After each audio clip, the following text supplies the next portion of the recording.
नमस्कार छात्रों, मैं नवीन चौधरी शिखर कैरियर इंस्टीट्यूट की ऑनलाइन क्लासेस में आपका हार्दिक स्वागत करता हूं। आज जो अपन टॉपिक लेके आए हैं उस टॉपिक का नाम है संतुलित आहार। इसी टॉपिक पर अपन बेसिक टू डिटेल फॉर्म में पढ़ेंगे, ठीक है। तो अभी जो आगामी जो एग्जाम है, जो जैसे रीट हुआ, रीट के लेवल 1 और लेवल 2 के अंदर भी ये इम्पोर्टेंट पार्ट है संतुलित आहार। ये एनटीपीसी आरआरबी का भी इम्पोर्टेंट भाग है। लास्ट ईयर कांस्टेबल के एग्जाम में भी इसमें से क्वेश्चंस आए थे, तो कांस्टेबल, पटवार, इन सभी एग्जामों का मुख्य इम्पोर्टेंट टॉपिक हो गया। मतलब अपन ये कह सकते हैं कि यह सभी प्रतियोगी परीक्षाओं का एक मुख्य इम्पोर्टेंट टॉपिक है। समझ में ये बात? तो आज जिस टॉपिक पे अपन डिस्कस करेंगे उसका मैं एक बार नाम दोबारा से रिपीट कर देता हूँ। उसे संतुलित आहार नाम दिया है। क्या नाम दिया है? तो टॉपिक होगा आज का संतुलित आहार। ध्यान से देखिएगा, इंग्लिश में इसे कहा जाता है बैलेंस्ड डाइट, ठीक है ना। ध्यान से समझिएगा। इसी बैलेंस डाइट के ऊपर अपन पॉइंट टू पॉइंट डिस्कस करेंगे। सबसे पहले तो ये कि संतुलित आहार होता क्या है। तो देखो, सबसे पहले अपन बात करते हैं यहाँ संतुलित का मतलब क्या है। यहाँ संतुलित का मतलब है भोजन के मुख्य घटक जो भी हैं, मुख्य घटक होते हैं, उन मुख्य घटकों का आवश्यक मात्रा में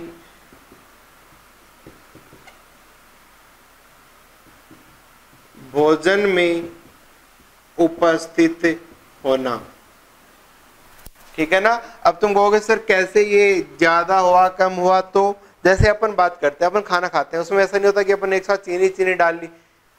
समझ में आ रही है ना। उसके अंदर अपन गेहूं की रोटी लेते हैं भाई, ठीक है ना। तो देखो मैं समझाता हूँ। जैसे एक खाने की एक थाली है, उस थाली में भोजन लिया अपन ने। क्या किया? थाली में भोजन लिया। तो ये जो थाली थी, इसके अंदर इस तरीके से मैंने उसमें रोटी डाली। यहाँ पर कटोरी में एक दाल आ गया, यहाँ पर इसमें सैलेड या सलाद डाल दिया, यहाँ पर मैंने इसमें दही डाल दिया, यहाँ पर एक कटोरी में दही डाल दिया। समझ में आ रही है ना। इस तरीके से कि ये थाली थी, इस थाली के अंदर ये चीजें मैंने खाने में रखी हैं। तो अब समझो, रोटी जो होती है वो किसको इंडिकेट करती है? वो कार्बोहाइड्रेट को दर्शाती है। किसको दर्शाती है? कार्बोहाइड्रेट को। मतलब अपनी भाषा में, सामान्य भाषा में इसको शर्करा कह सकते हैं, लेकिन बायोलॉजी में इसी को ही अपन क्या कहेंगे? ध्यान से सुनना, इसी को ही अपन सैकेराइड बोलते हैं। क्या बोलते हैं? सैकेराइड। समझ में आ गई बात? चलो, दूसरा जो सैलेड था, सैलेड में क्या होते हैं? इसके अंदर सॉल्ट्स होते हैं, इसमें लवण होते हैं, इसमें आयंस होते हैं। समझ में आ रही है ना। जैसे और बात करेंगे अपन, सैलेड में क्या क्या होगा? जैसे टमाटर डाल दिया अपन ने इसमें मूली ले ली, इसमें अपन ने प्याज ले लिया, है ना, इसमें अपन ने ककड़ी ले ली या गाजर के टुकड़े ले लिए। यही तो लेते हैं ना।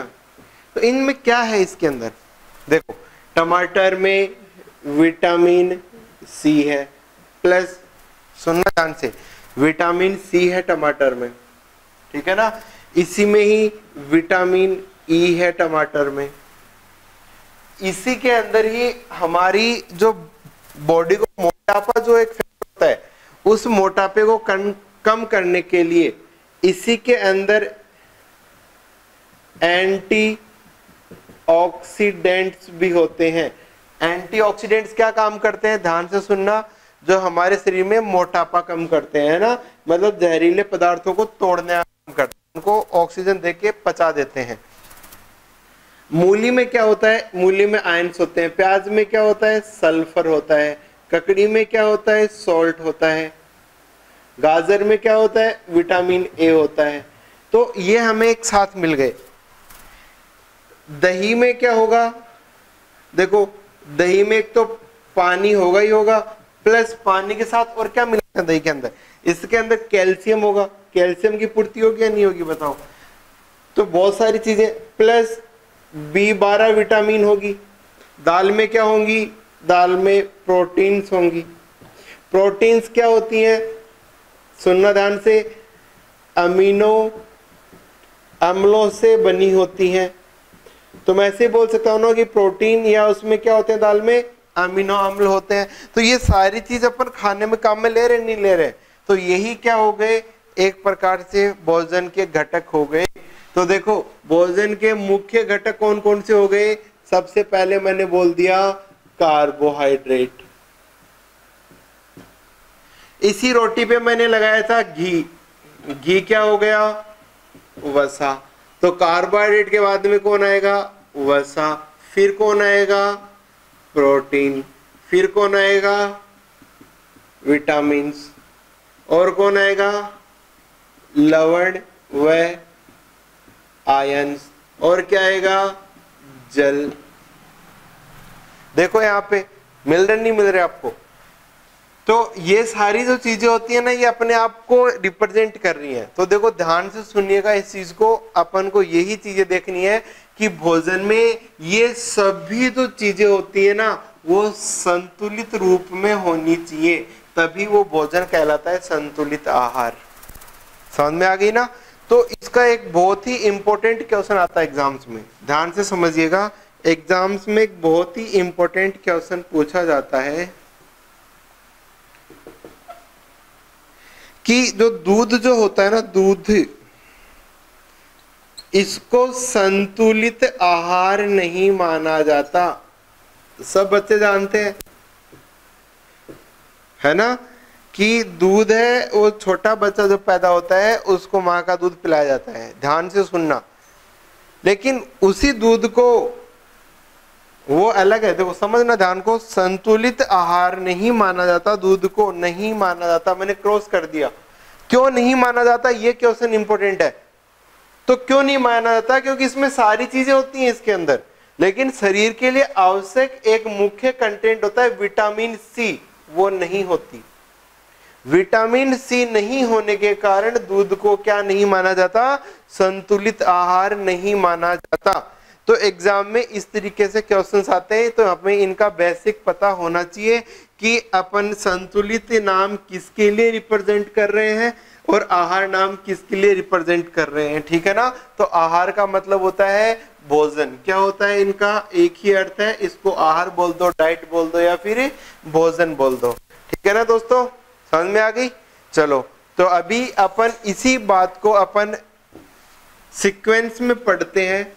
सबसे पहले पॉइंट टू पॉइंट पढ़ेंगे अपन। ठीक है ना? तो यहाँ पर जो सबसे जो पहली जो चीज आ रही है वो क्या सामने आ रही है कि संतुलित आहार जो टॉपिक है, इस संतुलित आहार के अंदर, ठीक है ना, जो बैलेंस जो डाइट जो टॉपिक है, संतुलित आहार जो टॉपिक है, इसका पहला भाग पढ़ेंगे अपन। बेसिक से पढ़ेंगे, ज्यादा टफ नहीं लेंगे इसका। अपन पहले पढ़ेंगे अकार्बनिक भाग। कौन सा भाग? अकार्बनिक भाग, या मैं बोल सकता हूं सरल भाग। तो भोजन का सरल भाग। ठीक है ना? चलो जी, इसी को कहते हैं सूक्ष्म भाग। सूक्ष्म का मतलब होता है थोड़ा कम मात्रा में चाहिए होता है ना? चलो, लेकिन एक्सेप्शन पढ़ेंगे अपन। तो अकार्बनिक भाग और दूसरा कौन सा होता है? कार्बनिक भाग। इसको बोलते हैं वृहद घटक। इसी को बोले जाते हैं, क्या बोलेंगे? गुरु घटक। भोजन के दो होते हैं, अकार्बनिक भाग और कार्बनिक भाग।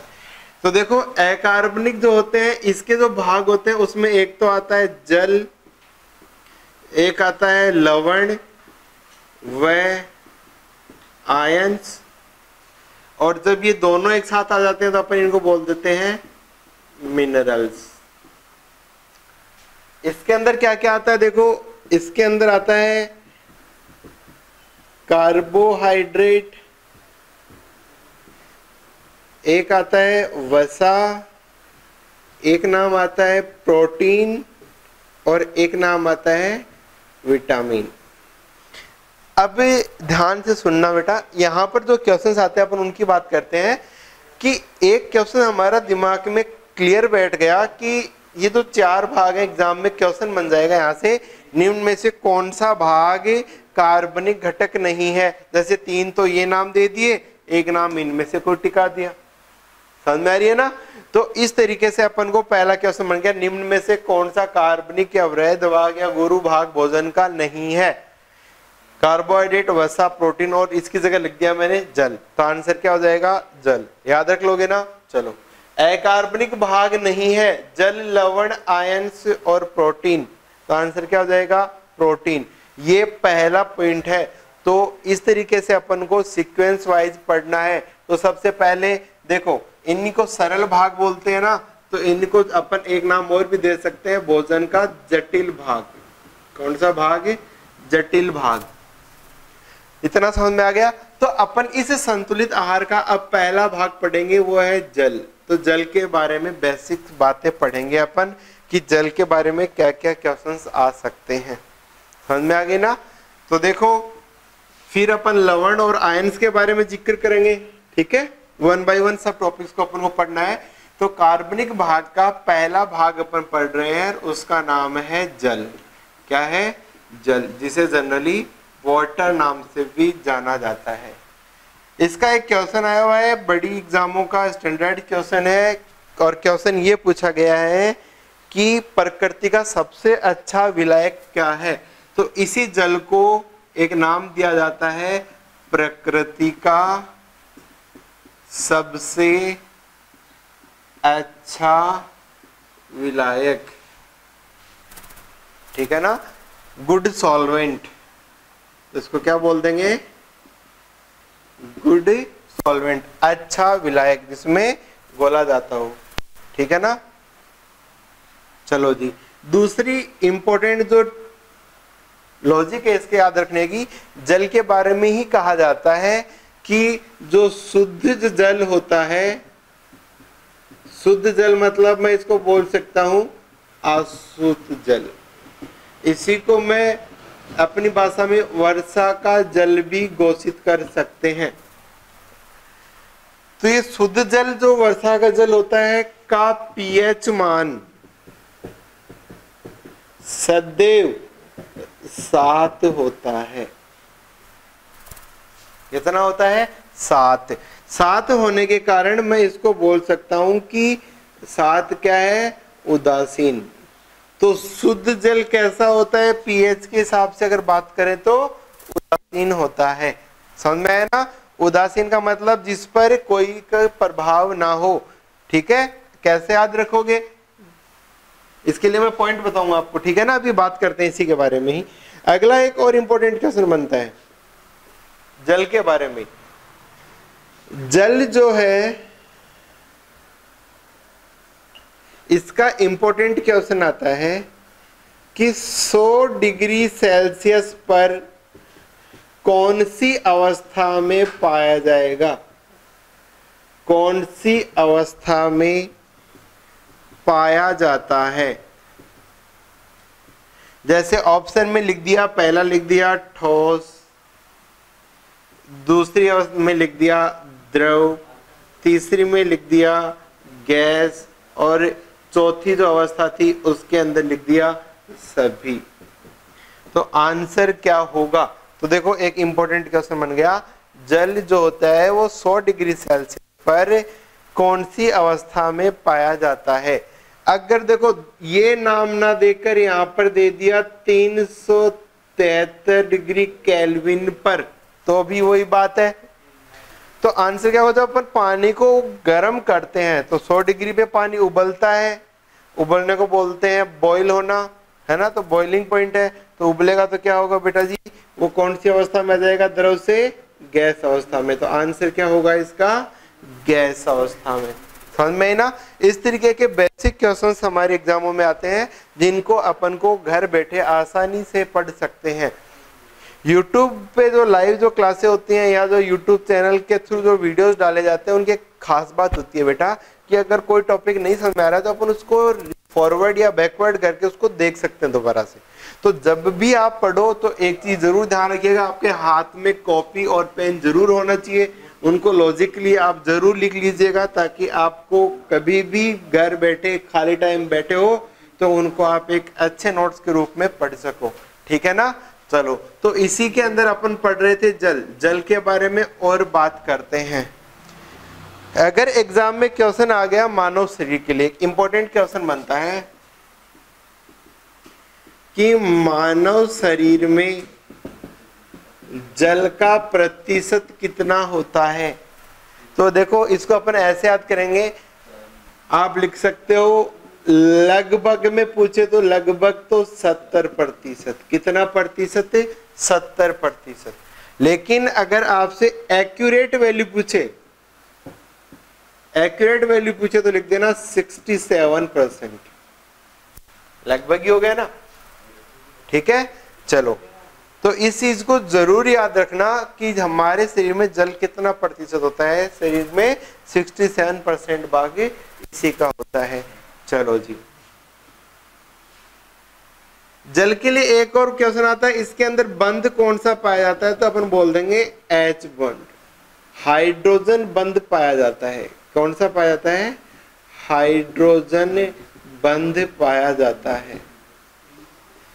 समझ में आई ना बात? ये कुछ मुख्य चीजें हैं जिनको अपन को याद रखना है। ये छोटी छोटी बेसिक सी बातें हैं, लेकिन इन्हीं से आगे अपन सीक्वेंस में और पॉइंट भी पढ़ेंगे। ठीक है ना। चलो देखो, और आगे बात करते हैं इसी के अंदर, इसी जल के लिए बात करते हैं ना, पॉइंट टू पॉइंट चलते हैं अपन। तो अगर जल की कमी हो जाए शरीर में तो इसे कहा जाता है डिहाइड्रेशन। क्या कहा जाता है? डिहाइड्रेशन। हिंदी में बोल देंगे निर्जलीकरण। क्या बोलेंगे? निर्जलीकरण। ठीक है ना।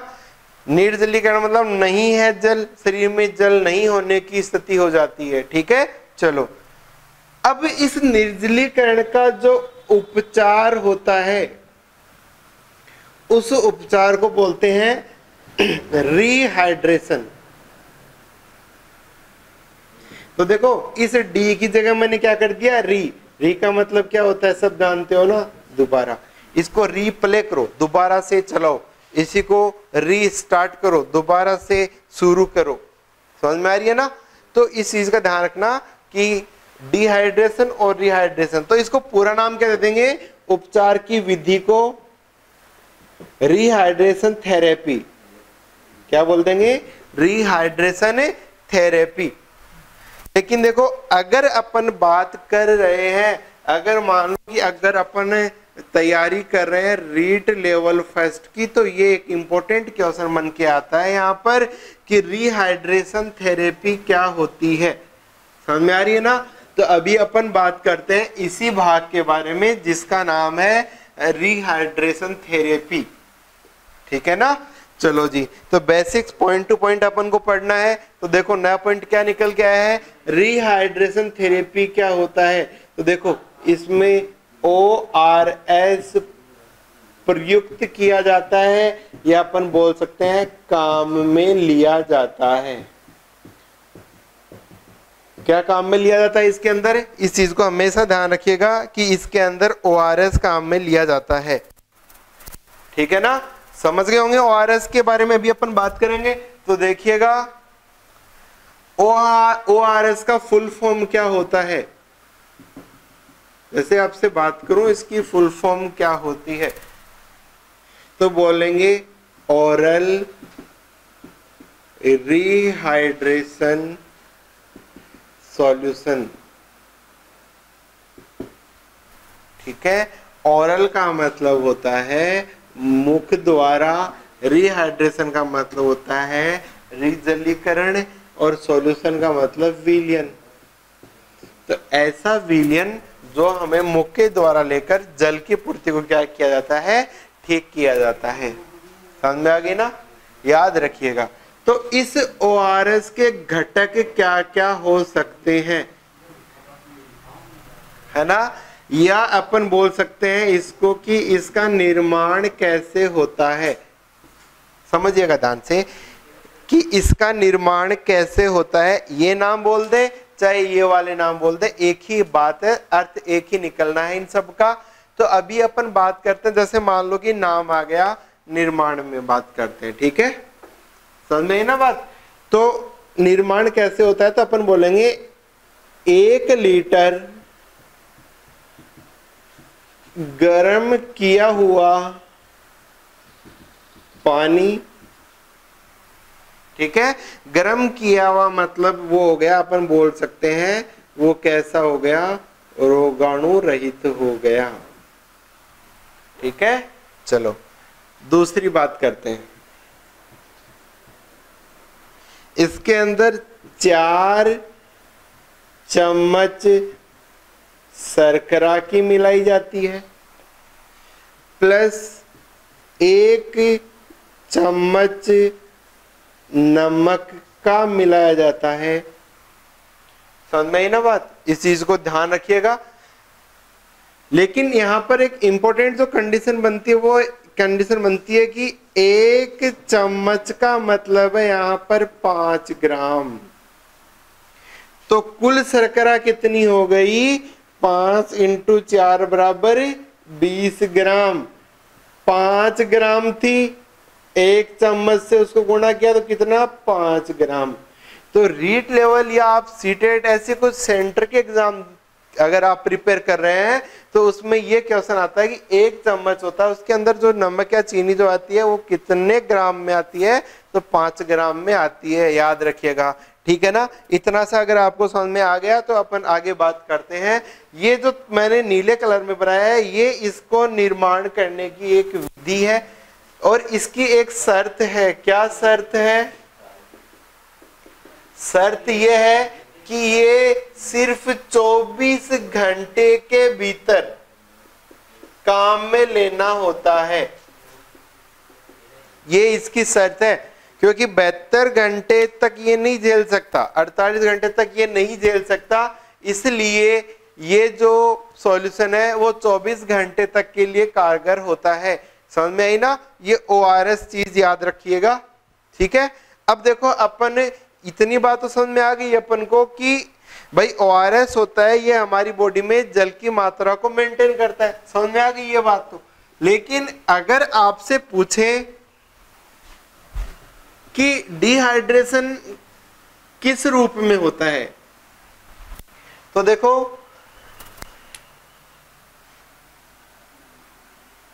अगर नाम आ जाए डिहाइड्रेशन, क्या नाम आ जाए भाई, डिहाइड्रेशन मतलब निर्जलीकरण, क्या नाम आ जाए, निर्जलीकरण के बारे में अगर क्वेश्चन आ जाए तो अपन को उनको कैसे फेस आउट करना है इस चीज को समझिएगा थोड़ा सा। देखो, या तो हमारी बॉडी में दस्त लगे, समझ में आ रही है ना, आप इसको ऐसे भी लिख सकते हो फॉर एंटरटेनमेंट, दस्त, है ना, समझने के लिए मजाक के रूप में। या आपके अत्यधिक पसीना निकल जाए तब डिहाइड्रेशन हो सकता है, या फिर अत्यधिक मूत्र त्याग हो जाए तब डिहाइड्रेशन हो जाता है। समझ में आ रही है ना। तो ये 3 चीजें होती हैं, समझ में आ रही है, जिनके कारण हमारी बॉडी में क्या हो सकता है, निर्जलीकरण।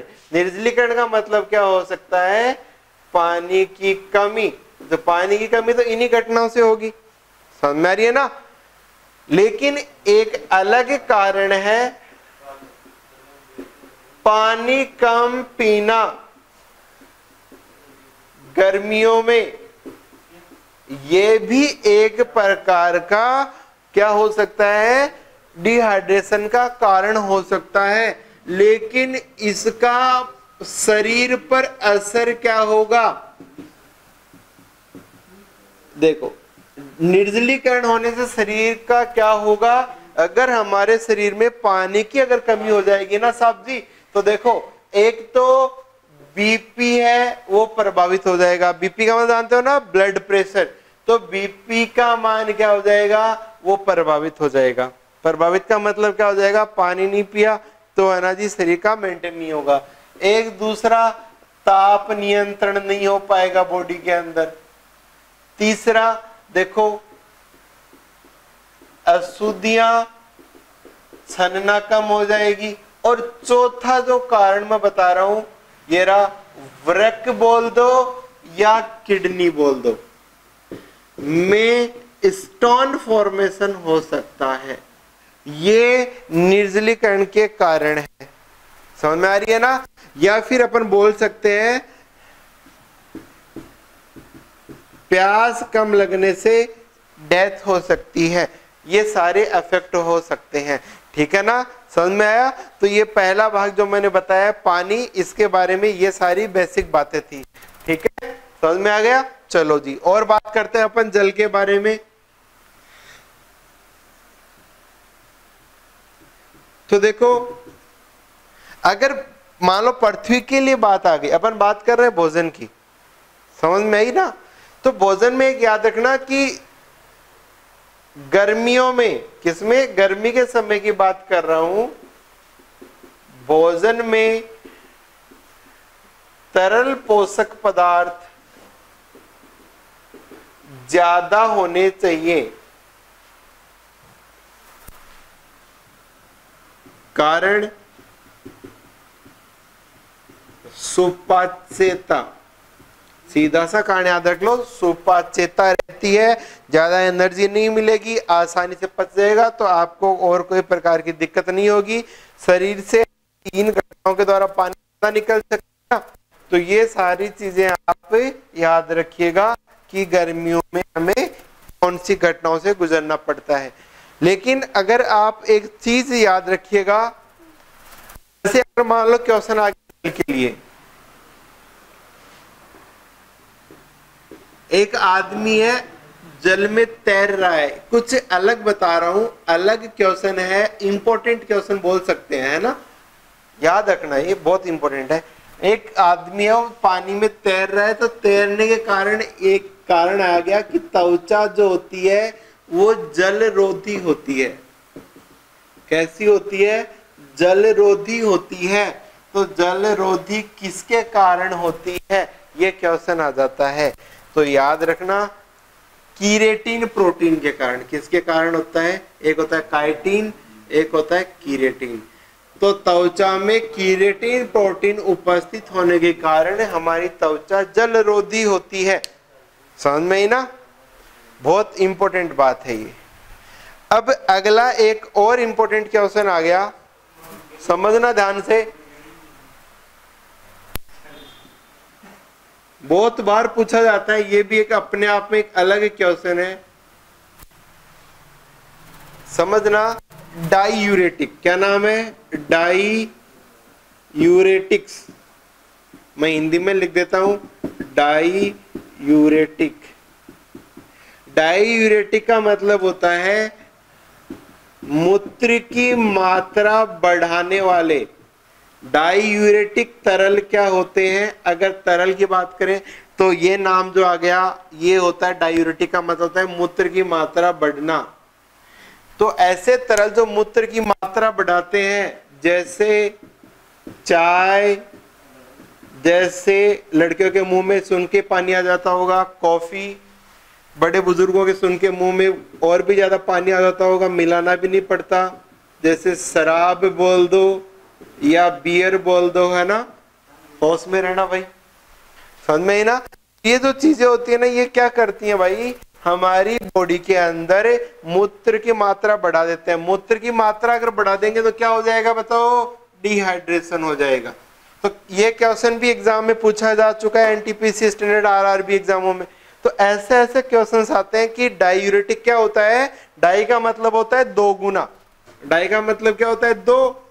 यूरेटिक में क्या नाम आएगा, यूरिया, मतलब मूत्र की मात्रा को दुगुना कर दे हमारे शरीर में, उसे क्या कहेंगे, डाईयूरेटिक। ठीक है ना, समझ में आ गया। चलो अभी तो ये समझ में आ गया होगा कि डायूरेटिक वगैरह क्या होते हैं। तो ये चीजें याद कर लीजिए, ये डेफिनेटली किसी ना किसी एग्जाम में पक्का पूछा जाता है, ठीक है ना। चलो अब आगे और बात करते हैं, कुछ और कॉमन वैल्यूज हैं जिनको अपन को याद रखना है। कुछ बेसिक सी बातें हैं, जैसे अगर मान लो कि एग्जाम में पूछ लिया जाए, ठीक है, कुछ फंडामेंटल पॉइंट्स हैं, जनरली है ये, आप अलग अलग जब शरीर के बारे में, इनके बारे में पढ़ोगे तो आपको पता चल जाएगा, ठीक है ना। तो देखो बात करते हैं, जैसे मान लो कि बोल दिया लार के लिए क्वेश्चन आ गया, लार में कि लार में पानी की प्रतिशत कितना होता है, तो अपन बोल सकते हैं 98 से 99%। जैसे अपन ने बोल दिया टीयर या आंसू, अश्रु में कितना होता है, तो अपन बोल देंगे 99% होता है ना, समझ में ही बात। तो ये चीज याद रखना, लार हो गया, अश्रु। अगर अपन बात करें पसीने के अंदर, तो उसमें भी यही होता है, 98% तक पानी होता है। और अगर बात करें, मान लो अपन ने बोल दिया मूत्र, यूरिन में, तो इनके अंदर कितना प्रतिशत होगा, 96%, 95 से 96 के बाद। तो ये पानी की कुछ वैल्यू है जिनको अपन को याद रखना ही होता है। ओके चलो, और एक छोटा सा पॉइंट अपन बात करते हैं इसी के साथ चलते चलते जल के लिए, कि ये जो जल जो होता है ना, ये एक काम और करता है, सबसे अलग है, हटके बता रहा हूं, क्योंकि H2O है, केमिस्ट्री बेस में बताना पड़ेगा इसको, समझ में आ रही है ना बात। तो देखो समझना इसको, ये जो जल होता है वो H+ और OH- में टूटता है। मतलब अपन एक तरीके से कह सकते हैं कि हमारे शरीर में आयंस को संतुलित, आयंस का संतुलन करता है H+ और OH- की फॉर्म में, वो जल ही होता है। इसका विद्युत अपघटन शरीर में नहीं होता, लेकिन ये शरीर को कंडक्ट करवा सकता है। कंडक्ट का मतलब होता है संचालन, चलना, समझ में ना बात। तो इस चीज को हमेशा याद रखिएगा, ऐसे छोटे बेसिक्स पॉइंट्स एग्जामों में पूछ लिए जाते हैं। चलो जी, और छोटी छोटी कॉमन सी जो चीजें हैं जिनको अपन और याद करेंगे अभी साथ साथ में। जैसे अगर मान लो आपसे पूछ लिया जाए, समझना ध्यान से, जल के लिए, कि आसुत जल में, आसुत जल में अगर मैं आरबीसी को, आरबीसी भी नाम नहीं है, इसकी जगह मैंने डाल दिया पादप कोशिका, वही बात है, सेम तरीका चेंज हो जाता है क्वेश्चन पूछने का, एग्जामिनर सामने वाला क्या क्वेश्चन पूछना चाहता है, समझ में आई ना। तो देखो बात करते हैं, आरबीसी या पादप कोशिका डाली जाए तो किसमें, आसुत जल में, तो क्या होगा, वो फूल जाएगी या फट जाएगी या अपरिवर्तित रहेगी, या अपन बोल सकते हैं कि कहा नहीं जा सकता, समझ में ना बात। तो ऐसे ऐसे जो क्वेश्चंस आते हैं, ये भी बहुत ज्यादा बार पूछा जाता है। अब यहां पर भी नाम चेंज कर सकते हैं उसको, समपराशरी, अतिपराशरी, समझ में आ रही है ना। तो यहां पर एक छोटी सी जो खास चीज है वो क्या याद रखनी है, देखो ध्यान से सुनना, सिद्धांतिक तरीके से इसको समझते हैं अपन, कि इसके अंदर ये जल भरा हुआ है, ये कोई बर्तन था, इसके अंदर मैंने क्या किया, आरबीसी या पादप कोशिका को डाल दिया, ये लो साहब, बाहर क्या है, पानी की मात्रा ज्यादा है, अंदर पानी की मात्रा क्या है, कम है, शुद्ध पानी है, इसके अंदर लवण तो है नहीं, जबकि अंदर लवण है या नहीं है, तो इसके अंदर लवण ज्यादा है, बाहर लवण कम है, देखो निशान बना दिए ताकि आप समझ जाओ। तो क्या होगा, इस लवण का इस पानी में घुलना हो जाएगा, घुलने से बाहर जो पानी है वो अंदर की ओर जाएगा ताकि घुलने की घटना ज्यादा हो, तो ज्यादा से पानी कम की ओर जाता है, इसको कहते हैं, देखो झिल्ली के द्वारा जाएगा तो इसको बोलते हैं परासरण। तो परासरण द्वारा क्या होगा, ये कोशिका फूल जाएगी, और फूल जाएगी तो आगे जाकर ये बाद में क्या होगा, फट भी सकती है ना। तो ये ऑप्शन भी सही होगा। अगर मान लो इसकी जगह नाम डाल देते, ध्यान से सुनना, कि पिचक जाएगी, तब नहीं होगा, तो फूल जाएगी या फट जाएगी, दोनों स्थितियां संभव हैं। समझ में आ रही है ना? समझिएगा ध्यान से इस चीज को, यही चीजें हमें कंफ्यूज करती हैं। अपरिवर्तित तो हो ही नहीं सकती क्योंकि दोनों माध्यमों में फर्क है। ठीक है दोस्तों, तो विधि कौन सी काम आई? परासरण, क्योंकि कोशिका के अंदर क्या पाई जाती है? झिल्ली, और जो घटना झिल्ली के द्वारा हो उसे क्या कहते हैं? परासरण। इंग्लिश में क्या बोलते हैं इसको? ऑस्मोसिस। ऑसियस मत बोल देना ना, ऑस्मोसिस बोलते हैं। ठीक है, ये जो अशुद्ध जल होता है ये शुद्ध जल का रूप है। तो क्वेश्चन ऐसे भी आ सकता है कि शुद्ध जल में अगर आरबीसी को डाल दिया जाए तो क्या हो जाएगी? वो फूल जाएगी या फूल कर फट जाएगी। इस तरीके के क्वेश्चंस आते हैं। तो यहां पर जो क्वेश्चन आ गया, पानी जो ज्यादा मात्रा होता है इसके लिए अगर मैं विलयन के आधार पे नाम दूंगा तो ये क्या हो जाएगा? जल्दी बोलो। अल्प पराशरी। ध्यान से सुनना, अल्प पराशरी। हाइपोटोनिक। ओके, याद रखिएगा, हाइपो का मतलब होता है कम, टॉनिक का मतलब होता है सॉलिड्स, जिसमें सॉलिड्स कम हो, और यहां सॉलिड तो थे नहीं, लवण। समझ में ही ना? तो ये बेसिक जो छोटे छोटे पॉइंट थे वो याद रखिएगा। फिर एक और क्वेश्चन है कि जो बाल होते हैं, नाखून होते हैं, त्वचा होती है, खुर होते हैं, ये पानी में भीगते नहीं है। सुना ना आप लोगों ने? मैंने पहले ही बताया था वीडियो में, ऊपर क्यों लिखा था इसी में ही। तो याद रखिएगा, बाल हुआ, नाखून, त्वचा, खुर जो भी होते हैं वो किरेटिन प्रोटीन के बने होते हैं, और किरेटिन के बने होने के कारण इनको किरेटिन युक्त अंग कहा जाता है। और जब किरेटिन नाम आ जाता है तो हमेशा याद रखना कि वो कैसे होते हैं? जल रोधी होते हैं, जल वाटरप्रूफ होते हैं, वाटर रेजिस्टेंस होते हैं। ठीक है ना? समझ में आया? तो ये पहला भाग सबको समझ में आ गया होगा जल के बारे में, कि जल क्या क्या काम करता है। ठीक है, तो जल को मैं शॉर्ट में एक तरीके लिख सकता हूँ, ये हमारे शरीर के अंदर बहुत सारी चीजों का दाब को नियंत्रित करता है, तापमान बनाता है, ब्लड का बीपी मेंटेन करता है, मूत्र का निर्माण करवाता है, रक्त की मात्रा को बना के रखता है, ये सारी चीजें हैं। तो मैं इसको एक बार जल रक्त जब पढ़ाऊंगा तब इसको मैं एक बार और इन्वॉल्व करके आपको बता दूंगा, क्योंकि रक्त में ही जाता है ब्लड। अपन जो पानी पीते हैं वो सीधा कहाँ जाता है? ब्लड में जाता है। सीधा का मतलब पाचन तंत्र के थ्रू। समझ में ही ना बात? तो अपन इसके बारे में डिस्कस करेंगे। ठीक है दोस्तों, ओके।